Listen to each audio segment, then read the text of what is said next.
नमस्कार दोस्तों, आप देख रहे हैं अंकित स्पीक न्यूज और मैं हूं आपका दोस्त अंकित। 19 जनवरी 2026 की बड़ी खबरों के इस बुलेटिन में हम आपको भारत और दुनिया से जुड़ी राजनीतिक, सुरक्षा, मौसम, खेल और अंतर्राष्ट्रीय अपडेट देने जा रहे हैं।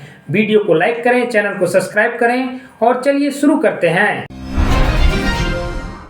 आज संयुक्त अरब अमीरात के राष्ट्रपति शेख मोहम्मद बिन भारत पहुंचे। प्रधानमंत्री नरेंद्र मोदी ने उनका स्वागत किया। दोनों देशों के बीच व्यापार, ऊर्जा, निवेश और सुरक्षा सहयोग को लेकर उच्च स्तरीय वार्ता होनी है।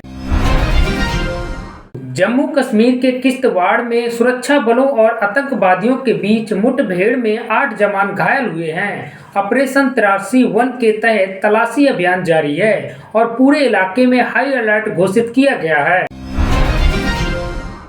पश्चिमी विभोज के सक्रिय होने से जम्मू कश्मीर, हिमालय और उत्तराखंड में भारी बर्फबारी की चेतावनी जारी की गई है। प्रशासन ने यात्रियों और पर्यटकों को अनावश्यक यात्रा से बचने की सलाह दी है।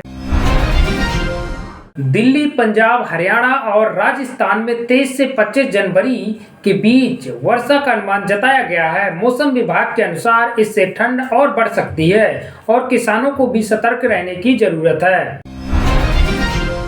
हरियाणा के सोनीपत में सुबह भूकंप के हल्के झटके महसूस किए गए। रिक्टर स्केल पर तीव्रता 2.8 मापी गई। किसी बड़े अनुमान की खबर नहीं है, लेकिन लोग कुछ देर के लिए दहशत में आ गए। भ्रष्टाचार के खिलाफ दायर एक जनहित याचिका पर सुप्रीम कोर्ट ने याचिकाकर्ताओं को कड़ी फटकार लगाई। कोर्ट ने कहा कि याचिकाएं ठोस तथ्यों और जिम्मेदारी के साथ दायर की जानी चाहिए। रक्षा मंत्री राजनाथ सिंह ने पाकिस्तान को लेकर कड़ा बयान दिया। उन्होंने कहा कि भारत अपनी सुरक्षा से कोई समझौता नहीं करेगा और हर चुनौती का मजबूती से जवाब दिया जाएगा। आईसीसी ने बांग्लादेश क्रिकेट बोर्ड को भारत में मैच खेलने को लेकर 21 जनवरी तक जवाब देने का अल्टीमेट दिया है। इसका असर आने वाले अंतर्राष्ट्रीय क्रिकेट शेड्यूल पर पड़ सकता है। अभिनेता विजय आज सीबीआई मुख्यालय पहुंचे, जहां रैली भगदड़ मामले में उनसे पूछताछ की जा रही है। जांच एजेंसी मामले के हर पहलू की पड़ताल कर रही है। उत्तर प्रदेश के अंबेडकर नगर में अकबरपुर का नाम बदलकर लोहिया नगर रखने का प्रस्ताव पास किया गया है। इस फैसले पर राजनीतिक और सामाजिक चर्चाएं तेज हो गई हैं। चीन के मंगोलिया में एक स्टील प्लांट पर हुए धमाके में 2 लोगों की मौत हो गई और दर्जनों घायल हुए हैं। राहत और बचाव कार्य जारी है और प्रशासन ने जांच के आदेश दिए हैं। कोलंबिया में गोरिल्ला समूह के बीच हुई हिंसक झड़प में 27 लोगों की मौत हो गई है। हालात को देखते हुए सुरक्षा बलों की तैनाती बढ़ा दी गई है।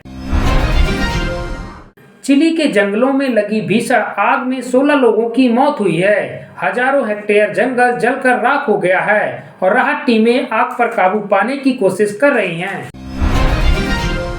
डीजीसीए ने नियमों के उल्लंघन पर इंडिगो एयरलाइंस पर 22 करोड़ रुपए से अधिक का जुर्माना लगाया है। ये फैसला विमान सुरक्षा और संचालन मानकों को लेकर लिया गया है। दिल्ली एनसीआर में वायु गुणवत्ता गंभीर स्तर पर बनी हुई है। डॉक्टरों ने बच्चों और बुजुर्गों को बाहर निकलने से बचने और मास्क का उपयोग करने की सलाह दी है। आईएमडी ने 19 से 24 जनवरी तक उत्तर भारत में कोहरा, वर्षा और तेज हवाओं की चेतावनी जारी की है। यात्रियों को अपडेट रहने की सलाह दी गई है। उत्तर प्रदेश के कई जिलों में पुलिस और प्रशासन की गतिविधियां तेज हो गई हैं। सुरक्षा व्यवस्था को मजबूत करने के लिए अतिरिक्त बल तैनात किया गया है। मध्य प्रदेश में राजनीतिक हलचल तेज हो गई है। स्थानीय मुद्दों को लेकर नेताओं के बयान सामने आ रहे हैं और आने वाले चुनाव को लेकर चर्चाएं बढ़ गई हैं।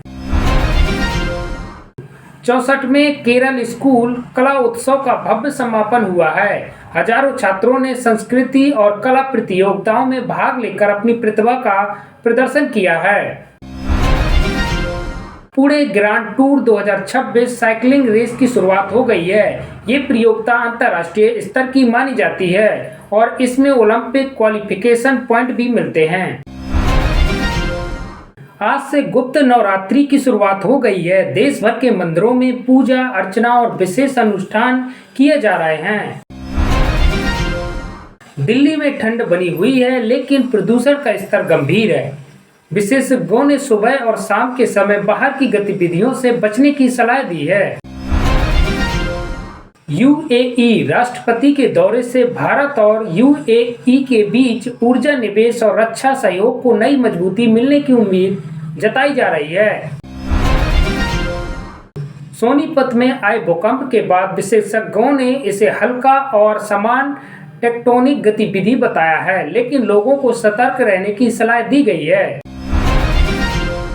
आईसीसी के फैसले से भारत बांग्लादेश सीरीज के शेड्यूल में बदलाव की संभावना जताई जा रही है, जिस पर क्रिकेट फैंस की नजर बनी हुई है। सुप्रीम कोर्ट की टिप्पणी के बाद भ्रष्टाचार को लेकर देश भर में कानूनी और सामाजिक बहस तेज हो गई है। रक्षा मंत्री के बयान के बाद भारत पाक रिश्तों पर फिर से राजनीतिक चर्चा शुरू हो गई है। मध्य पूर्व में नए संघर्ष विराम समझौते से क्षेत्रीय तनाव में कमी आने की उम्मीद जताई जा रही है। पंजाब में नेताओं के बयानों के बाद चुनावी माहौल गर्मा गया है और जनता के बीच राजनीतिक चर्चा तेज हो गई है। कोहरा, वर्षा और बर्फबारी के कारण कई जगहों पर ट्रेन और सड़क यातायात प्रभावित हुआ है। यात्रियों को यात्रा से पहले अपडेट चेक करने की सलाह दी गई है। तो दोस्तों, ये थी 19 जनवरी 2026 की 30 बड़ी खबरें। अगर वीडियो पसंद आया हो तो लाइक करें, शेयर करें और चैनल को सब्सक्राइब जरूर करें। मैं हूं अंकित, आप देखते रहिए अंकित स्पीक न्यूज।